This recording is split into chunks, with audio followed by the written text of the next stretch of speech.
Nosotros somos los maniquíes de la televisión. Los héroes son los que producen.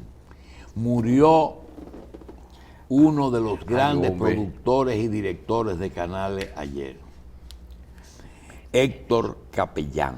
Héctor Capellán trabajó en Colorvisión. Capellán, a Capellán lo conocí yo en el Canal 7, doctor. Capellán ha pasado por todos los canales, pero él fue el que hizo el canal de Johnny y le organizó el canal Atuey ahora, a los hijos de Atuey. Murió de coronavirus en el día de ayer, después de un mes de coma. La televisión está de luto por la muerte de Héctor Capellán. Murió también, en días pasados, otro de los grandes productores de televisión. Señores, quería decir que ya en un día, los que hemos podido revisar algunas acciones, vemos que hay gente que arrancaron de una vez. La fiscal del distrito arrancó de una vez. Pero hay 2 o 3 funcionarios que parece que tenían lo que iban a hacer. Miren, Roberto Álvarez es un coordinador de participación ciudadana. Roberto Álvarez tiene una particularidad, que a pesar de que yo no soy su amigo, yo conozco su trayectoria. Como es un hombre que desde los años 70 ha estado en organismos internacionales, sobre todo tuvo mucho tiempo en Washington, en la OEA, es un hombre de Estados Unidos. Y Roberto es una persona que, aunque tiene lineamiento de participación, está trabajando en algo que hay que ayudar y hay que reconocer, y es no en el adesentamiento, sino en la organización y en darle el valor que tiene unas relaciones exteriores. Ya, señores, hay que darle un giro a eso de que yo quiero un cargo para conseguir unos cuartos porque yo defendí el gobierno, que yo soy aliado. No. Miren, a los muchachos jóvenes y menos jóvenes les quiero hacer una anécdota. Ustedes saben por qué le dicen a los cobradores, ahí te busca un inglés. ¿Por qué que le dicen así? Te busca un inglés. Mire por qué.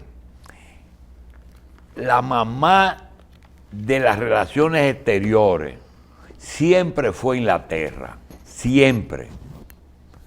Inglaterra fue un país colonizador en extremo. Todavía lo suelta y lo independiza y sigue teniendo el Commonwealth. Hay países que son independientes y la reina Isabel es su reina, por un mecanismo que ellos tienen de respeto cuando dejan libre una colonia. Pero después que ellos se organizan como nación democrática, en que ya el rey reina pero no gobierna, y es el parlamento en que gobierna, ellos crearon una diplomacia que tenía diferentes, primero mantener unas buenas relaciones con sus amigos y sus aliados, pero mantener una buena relación comercial como suplidores. Y cuando una empresa inglesa le despachaba un pedido a un empresario dominicano que tuviera una tienda en la calle El Conde, 10,000 yardas de casimir inglés o gabardina inglesa, y llegaba esa mercancía en un buque inglés a Puerto Dominicano, pues los papeles llegaban al Banco Nova Scotia o al Banco Royal, y el banco le decía al comerciante: usted tiene aquí unos papeles que llegaron con un embarque que está llegando la semana que viene en el buque tal. Pase por aquí. Cuando el comerciante iba al banco, le decía, mire, usted tiene tantas yardas de gabardina o de casemira inglés, esos son $10,000. Dice, pero yo tengo que pagarlo. Dice, no, la condición dice side draft, que quiere decir giro a la vista. Giro a la vista es que el banco te lo presenta y tú tienes que pagarlo, pero también dice 30 días. Y el banco le entrega los papeles y el hombre a los 30 días tiene que pagar, pero va y lo saca a la aduana. O dice 60 días.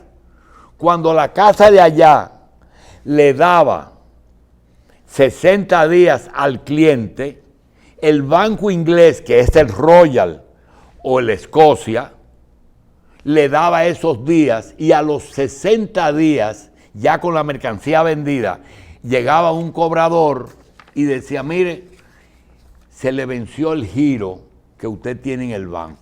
Ah, yo no tengo, porque yo no lo he vendido, porque yo lo usé. Un momentico. Se pasan 30 días. ¿Tú sabes quién iba a los 30 días a cobrar eso? El embajador de Inglaterra.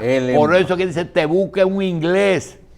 Ese es el origen de la palabra. Entonces usted dice que eso de la diplomacia como representación de los negocios de un país nació en Inglaterra. Y ahora más con la globalización. Mira el lío de China. ¿Qué es el lío de China y de qué va a hacer Luis con los chinos? Yo me pregunto. ¿Qué va a hacer Luis? No me explico, de verdad. Óyeme, ya hay relaciones que irritan a Estados Unidos. Esa carta que están publicando de Jimmy Carter, todos los días que le dijo a Donald Trump, mire, busque un país que China haya invadido o una guerra que China ha hecho. Eso es un lío, porque China Mire, ha hecho... usted ve, ¿Y China tú y te crees que Rusia- es verdad que China no ha hecho muchísima guerra? Sí. Pero es sin fusil, es a billetazo. Sí.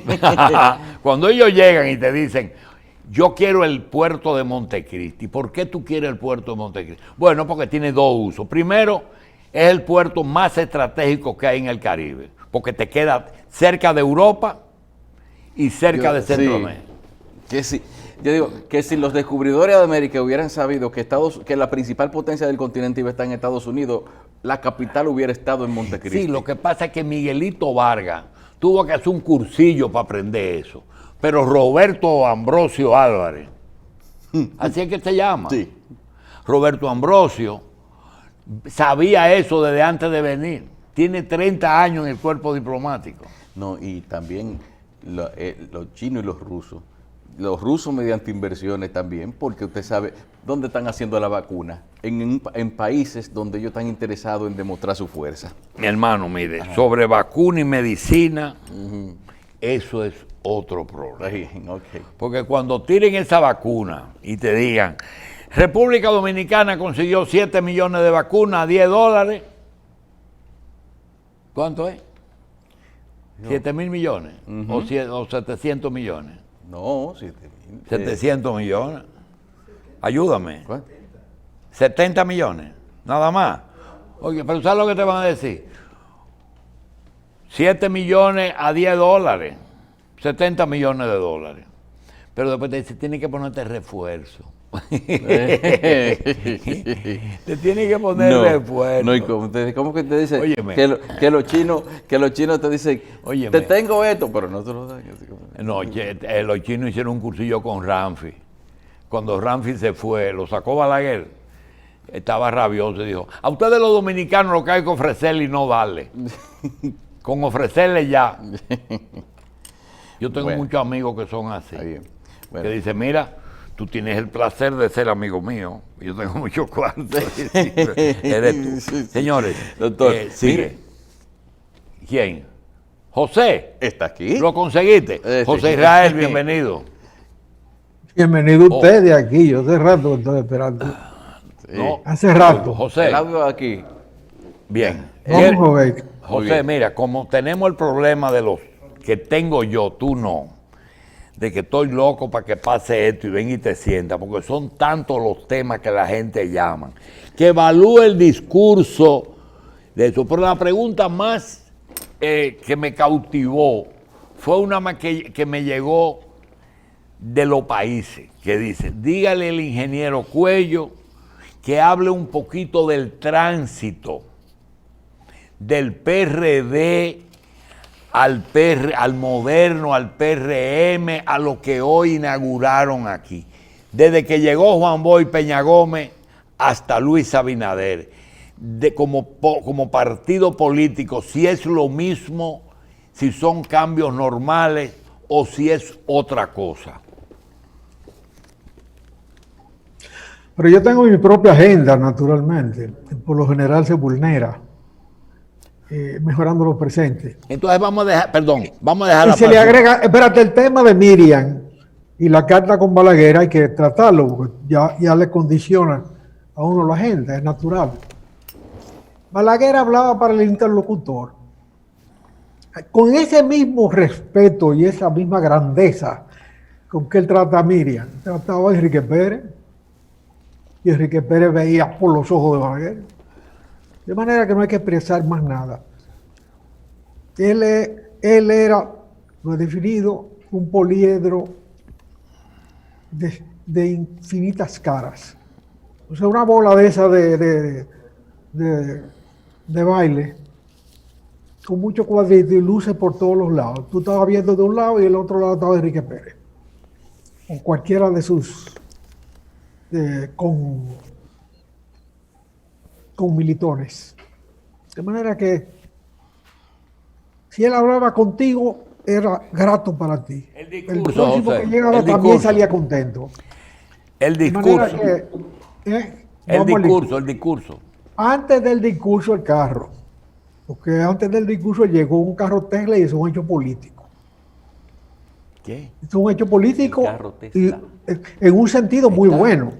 O sea, Tesla. vamos hacia la energía renovable, vamos hacia la liquidación de los gases en las calles, vamos hacia una renovación del parque vehicular que nos va a economizar muchísimo dinero en términos de importación de combustible. Pero uno conoce la realidad y el pasado de este país. Cuando don Antonio y Jacobo Magluta ganaron las elecciones, un día amanecieron unos carros ahí que les mandaron de una agencia, y naturalmente esa agencia tuvo la gentileza de reconocer que ellos habían ganado antes de que la Junta Central Electoral diera su fallo y de que se resolviera el lío de las transferencias de unos diputados, de unos senadores que Balaguer exigió. Y después llegaron los carros que le mandó Balaguer, dos carros viejos que correspondían a la presidencia de la República. De manera que a través del carro se hace reconocimiento. Y para remachar el clavo, ayer salieron sendas páginas a todo color de una compañía que vende energía para carros. Es la misma. La que vende el Tesla aquí es la misma que está poniendo esa cosa porque tiene su negocio instalado en ese sentido. Digo que hay una parte muy buena, pero hay una parte de compromiso. El presidente debe tener cuidado, porque la ley es muy dura al respecto de los funcionarios públicos, aunque no se ha cumplido nunca, pero un día se va a comenzar a cumplir. Y establece que los ingresos de un sujeto que tiene un cargo público de ese nivel y de niveles más bajos, que esos sujetos están sometidos a un control de sus ingresos y no pueden tener otras entradas, óigase bien, otras entradas, salvo las que provengan de la docencia, que no estén sometidas a una investigación rigurosa. De manera que si el carro está a nombre de ellos o está a nombre del Estado, que en este caso no hay diferencia porque 4 años se desgasta un vehículo, es mejor que lo pongan a nombre del Estado. Es mejor que lo pongan, porque un día cambia la tortilla y entonces los humillan. Y hay que tener cuidado con los donantes, y el que da muchas cosas, quiere muchas cosas. Simplemente ejercicio de comprobación de la vida cotidiana. Balaguer en eso se cuidó mucho. Cuando él volvió al poder en el 60, en el 66, sí. Él buscó sus 2 carros viejos, Chrysler, que le había regalado Trujillo en el 57, cuando lo hizo vicepresidente de la República. Le cambió la batería y anduvo en ellos hasta que se murió. Porque ya a esa edad la vanidad no es igual. Eso simplemente lo digo porque es importante que los funcionarios que están recibiendo los nombramientos ahora sepan lo que dice la ley al respecto de sus ingresos. Al respecto de sus ingresos. Revisables todos los ingresos fuera de su sueldo y fuera de lo que derive de la docencia. O sea, usted es catedrático universitario, es ministro, eso no es incompatibilidad. Pero cuidado, usted es senador y es profesor universitario, no hay problema. Lo otro está sometido a investigación. Si nos queremos someter a la ley o se cambia la ley. Bien. Entonces vamos al discurso. En el discurso, naturalmente, siempre hay que ver el amanuense. Primero, cuando uno escucha un discurso, es quién es el amanuense. El amanuense es el que escribía los discursos en los tiempos en que esa palabra se usaba, ¿no? Y es un anacronismo. Evidente, lo obvio es que el discurso lo escribió el de lo obvio, ¿verdad? El que puso esa frase de la obviedad y citó Bertolt Brecht fue el que escribió el discurso. De manera que ya sabemos. El discurso es bueno, el presidente se desplegó un cierto histrionismo muy bueno, muy bien llevado. Lamentablemente solo se equivocó repitiendo el juramento, pero cualquiera se pone nervioso en eso. Sobre todo cuando no está acostumbrado, a la que no se ponía nervioso ya juramentándose, porque eso lo hacía cada 4 años. Pero el que llega por primera vez, bueno, se aprieta. Del discurso lo principal fue la ratificación, al final sobre todo, categórica, de que se le iba a marchar a la gente, que le había puesto la mano a lo que no era suyo, y lo ratificó con el nombramiento, el anuncio del nombramiento de Miriam Germán al frente de la Procuraduría General de la República. Si hay un cargo ganado por escalafón, ahí hay uno. Si hay un cargo ganado por comportamiento, ahí hay uno. De manera, y por compromiso en sus ejecutorias. Fidelidad a la ley, que ella luego acotó con una frase que le enaltece, que además no tiene odio en el alma. Otro elemento del discurso preocupante, ese es muy preocupante, es la politización de la Fuerza Armada y la Policía Nacional. Yo tenía entendido que los jefes militares tenían un periodo de mando que no coincide con el periodo de mando de los presidentes de la República. Es a partir de su nombramiento en el cargo, tienen un tiempo al frente de ese cargo, a menos a que tengan un comportamiento no adecuado. Si se establece como norma que al llegar un presidente llega con todos los jefes militares, habrá partidos políticos en el seno de la Fuerza Armada. Es más, hay que temer que ya los haya. Hace muchos años, caminando en el Mirador, un coronel activo me consultó el tema. Se aproximaba un cambio de gobierno y dice, pero si las Fuerzas Armadas son apolíticas, ¿cómo uno hace para los cambios cuando hay cambios políticos? Debiera modificarse la ley, decía él, para que cuando uno llega a coronel full pueda tener ya una militancia política pública. Yo naturalmente discrepé y le planteé la idea, el deseo de la politicidad de las Fuerzas Armadas. Deseo porque en definitiva se politizan. Y esta ratificación de la politización de las Fuerzas Armadas y de la Policía evidencia que es un hecho concreto, frente al cual hay que tener mucho cuidado. Porque una Fuerza Armada y una policía politizadas conducen a...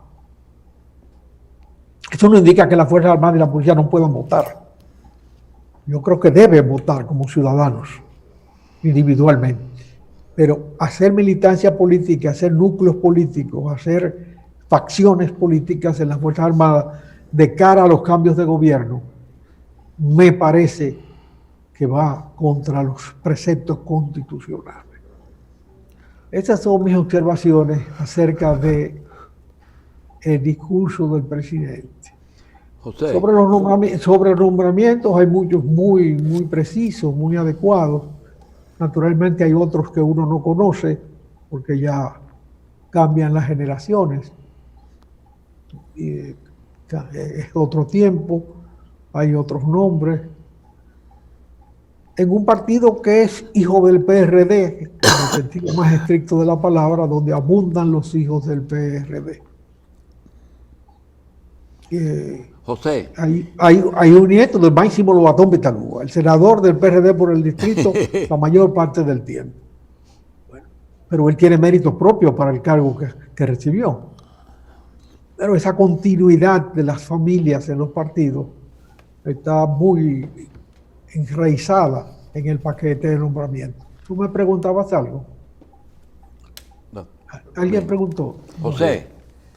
José, mira, para tú hacer turismo necesitas dos cosas: tener un ambiente favorable que reciba el turista y tener turistas que deseen viajar. ¿Tú crees que el turismo, para reactivarlo, tomará mucho tiempo? A mí me parece que el turismo se puede reactivar muy rápido. Lamentablemente, las dos fuentes mayores del turismo dominicano, Estados Unidos y España, están azotadas muy duro. La pandemia más duro que nosotros. El índice de mortalidad en Estados Unidos es el más alto del mundo, con una tercera parte, un 3% de la población mundial. Estados Unidos tiene más de un 30% de los muertos del mundo en esta pandemia. Se dirá que en otros sitios la contabilidad es menos estricta que en Estados Unidos, pero sacando algunos elementos de diferencia en la evaluación de las consecuencias, realmente es asombroso cómo en la nación más desarrollada de la humanidad, indiscutiblemente, la de las 7 universidades mejores del mundo, la del Producto Interno Bruto más grande de la Tierra, la de que ganó 2 guerras mundiales, fue decisivo en la ganancia de 2 guerras mundiales, la de la fuente de emisión de la moneda de referencia de la humanidad, haya muerto tanta gente en una pandemia, lo que pone en juego su criterio del sistema de salud. La salud es un bien común para todos que el Estado debe reconocerlo así. No habrán sociedades más desarrolladas en el futuro que no garanticen educación, salud y vivienda, que es parte de la salud. En Estados Unidos hay una resistencia a la salud generalizada por parte de una tendencia política hoy en el poder. Y eso naturalmente le ha cobrado su precio.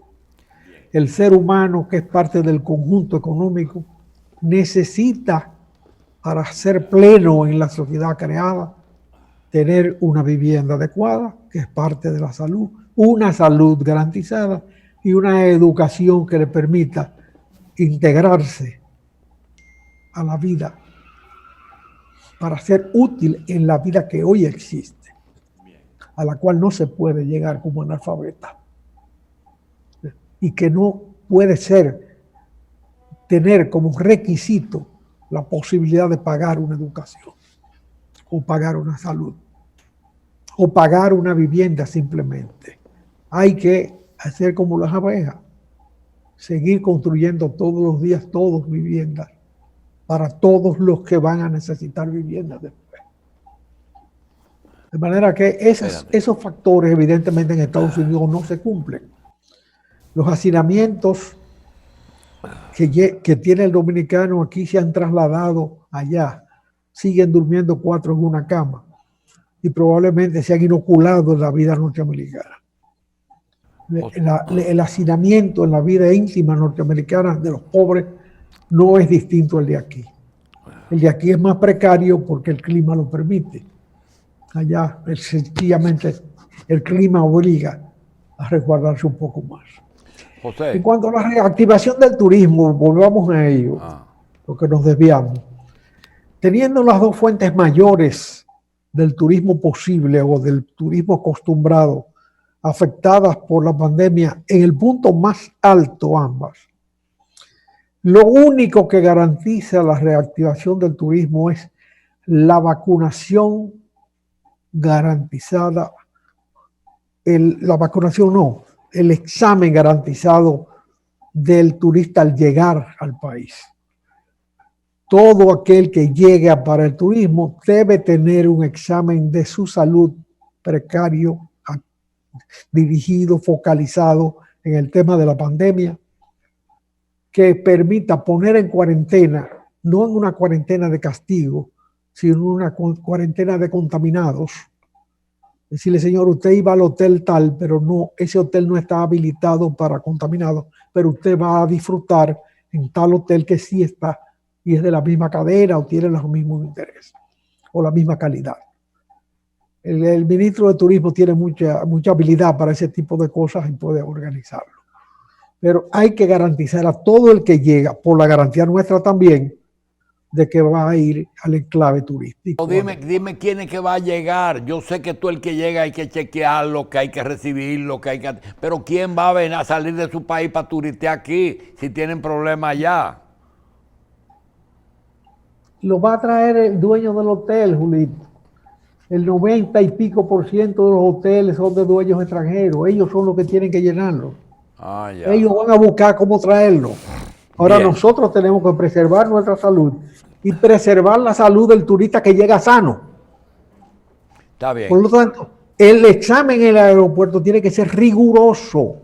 No puede ser una tontería de esas que hacen con 2 gotitas de sangre y dicen, ¿tuviste o no tuviste? No, eso es un disparate. Tiene que ser un examen más riguroso que demuestre exactamente si está contaminado o no. Si está contaminado, se manda a un hotel donde hace la cuarentena. Si va a durar un periodo mayor que la cuarentena misma, bueno, convive porque en definitiva los sidosos andan en la calle y no contaminan ya. Pues la vía de transmisión del sidoso es distinta, pero necesita unos requerimientos diferentes. Pero de todas maneras, ya no provoca el rechazo que se provocaba antes. Se sabe que está enfermo y se trata como una persona enferma. José. Los tuberculosos igual, los tuberculosos andan en la calle. Y los tuberculosos han matado más gente año por año que esta pandemia. Y siguen matándola. Bien. José, mira una cosa. El rey de España hizo un trabajo en la transición muy bueno. Sirvió junto con Suárez, después Felipe, hicieron una transición que nos sorprendió. También Franco previó eso, independientemente de la simpatía o no. Tú tuviste oportunidad de vivir algún tiempo en España en tiempo de ese problema. La pregunta es la siguiente. El rey de España, cuando termina la función, se pone viejo y comienza a divertirse porque no tiene oficio. Se va para África a matar animales exóticos. Se calcula que ha tenido relaciones con más de 5,000 muchachas españolas y se puso a cabildear no solamente a los países árabes, esos son los que hay pruebas. Él aquí tuvo que ver hasta con la empresa española esta que se le desafichó. Él es un gran cabildeador. Realmente es importante cómo se termina o toda la labor que él hizo en la transición justifica todo lo que él haya hecho al final. Mira, la monarquía española es un adefesio como todas las monarquías del mundo. Un adefesio del pasado. Es un régimen de gobierno que tuvo su función en sociedades menos organizadas y menos educadas, con menos participación de la gente en la vida pública. Hoy eso es una excrescencia. En España ha hecho crisis por tercera vez que se pueda medir desde el siglo XIX para acá. Porque desde el paso de la Casa de los Habsburgo, o sea, de la era de Austria sobre España, a los Borbones, fue un agotamiento de los Habsburgo. Eran idiotas, eran seres ya. El último no se podía ni reproducir. Y estaba totalmente deformado. Y ahí fue que pasaron los Borbones a través de Francia a gobernar, a reinar en España, no a gobernar. Bien, ahí hubo una crisis, hubo otra crisis en el siglo XIX final, cuando culminó el reino de Isabel II, y otra con Alfonso XIII, cuando se hizo una elección de carácter municipal y los partidos republicanos ganaron, y él dijo, bueno, o sea, eran elecciones de municipios, pero los partidos republicanos, o sea, los que no aceptaban la corona como condición sin la cual no podía funcionar el Estado, ganaron las elecciones y el propio Alfonso XIII dijo, yo me voy porque esto es un rechazo a la monarquía. Eso da lugar a la Segunda República Española, que fracasa por sus conflictos internos y por la insubordinación. El levantamiento de Franco en África y de Mola y de todos esos sujetos que Franco se encargó de arreglar, porque fue un grupo grande de los cuales solo sobrevivió Franco, pero que los otros no murieron en batalla, sino que murieron en accidentes de aviones y cosas sospechosas. Bien, Franco pone al rey como su sucesor, al hijo del que le tocaba. Y ahí se vulnera de nuevo el concepto de la monarquía. La monarquía es hereditaria, pero es hasta el fin de la vida. Y vuelve y se vulnera cuando a este señor Juan Carlos I lo desplazan y él abdica y le entrega el poder al hijo. Según las normas de la monarquía, pregúntenle a los ingleses, él debía gobernar hasta el último día de su vida. Hay gente que lo han saltado porque se han muerto antes que el papá. En este caso, a él lo forzó. Alguien le puso la patecabra y le dijo, mira, fírmame aquí y tú te vas. Pero cuando le piden que firme ahí y tú te vas, es porque ya tiene un prontuario alto de delincuencia ella en el ejercicio del poder. Él dice, he sido rey de España durante casi 40 años y durante todos ellos siempre he querido lo mejor para España, para la corona, y yo agrego, y para los míos, para mí, para mis queridas. Y luego lo cogen con comisiones, con cosas vulgares, parece un traficante de patio de aquí, y que con cuentas en Bahamas, con cuentas en Panamá, con cuentas en Suiza, por ejemplo, que es de un estilo un poco más alto, pero es lo mismo, es el origen de todo. Es la monarquía la que está en discusión en España, no es el monarca, es la monarquía. Y el propio Felipe, el rey actual, cuando el Mohammed bin Zayed Al Nahyan le entregó 2 carros Ferrari a la monarquía española, al país español, a la nación española, uno lo cogió el rey, el papá, y otro lo cogió el hijo que era príncipe. Eso se llama una comisión, un regalo inadecuado, que en la mayoría de los países se entrega al Tesoro Nacional. Se sabe que eso no corresponde. Cuando le entregaron 65 millones a él del AFE, él debió haberlo entregado al Estado, porque el Estado le suple a la monarquía todos sus gastos y todas sus necesidades y toda su vagancia y todos sus símbolos.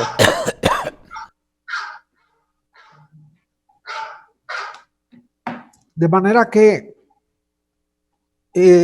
no se puede tener contemplación con ese tipo de personas. La monarquía ha delinquido.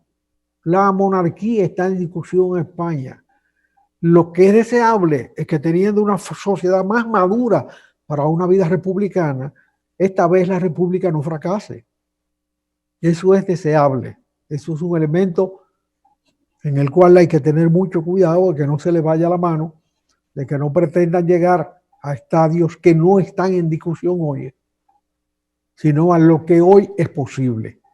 Y hoy es posible y necesario que España tenga un régimen democrático y un régimen republicano. Entiendo yo que viví en España y amo España profundamente. Yo viví allá cuando Juan Carlos I era príncipe designado. Desde entonces se sabe bien para qué daban los Borbones si volvían al poder de nuevo. Que fue simbólico. Bueno, pues si lo aceptó todo el mundo como el símbolo, él se puso de mojiganga ahí. Y después inventaron un golpe de Estado que no se ha demostrado nunca que no fuera una reafirmación de la monarquía.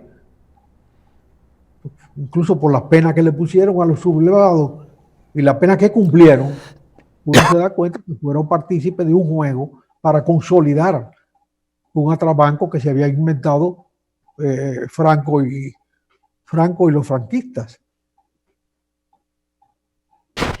El presidente dispuso la disolución de la CDEE. Te quiero preguntar, ¿dejamos que evolucione un chin eso para el viernes o tú quieres tratar algo ahora de eso? Mira, parece que nombraron incluso un administrador de Punta Catalina en lugar de Jaime Aristi. Eso vi esta mañana en la prensa. Realmente el problema de emparejar la resma ahí en la CDE no es sencillo. Es un problema complicado. Esas hojas están demasiado regadas para usted emparejarlas.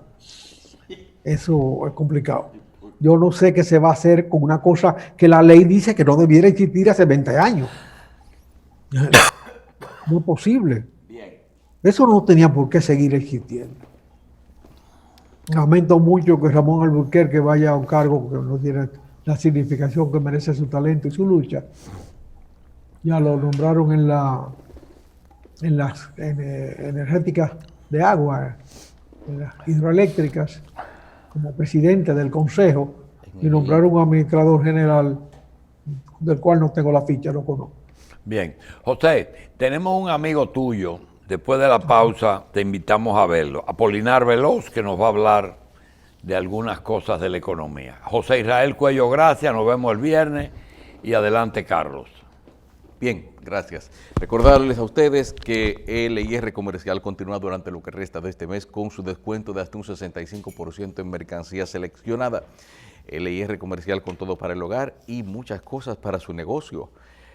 Cuotas cómodas y precios inigualables en LIR Comercial, donde todos califican. También les recordamos que el Consejo Nacional para Reglamentación y Fomento de la Industria Lechera, CONALECHE, les exhorta a consumir leche, queso, yogur y todos los productos lácteos elaborados con leche de producción nacional. Mensaje de CONALECHE. Igualmente es propicio recordarles que los dolores de cabeza y las fiebres se mitigan con Natrafen Plus. Acabe con las molestias con este producto elaborado bajo estrictos estándares internacionales. Natrafen Plus de Disfármaco, calidad que crece. Y el Banco Empire, banco que les lleva a ustedes las soluciones en negocio, financiamiento de vehículos, préstamos personales y ahorro, en la avenida Bolívar 409 en Gascue y agentes autorizados en tiendas de LIR Comercial, Banco de Ahorro y Crédito, Empire. Vamos a una pausa, volvemos en unos instantes.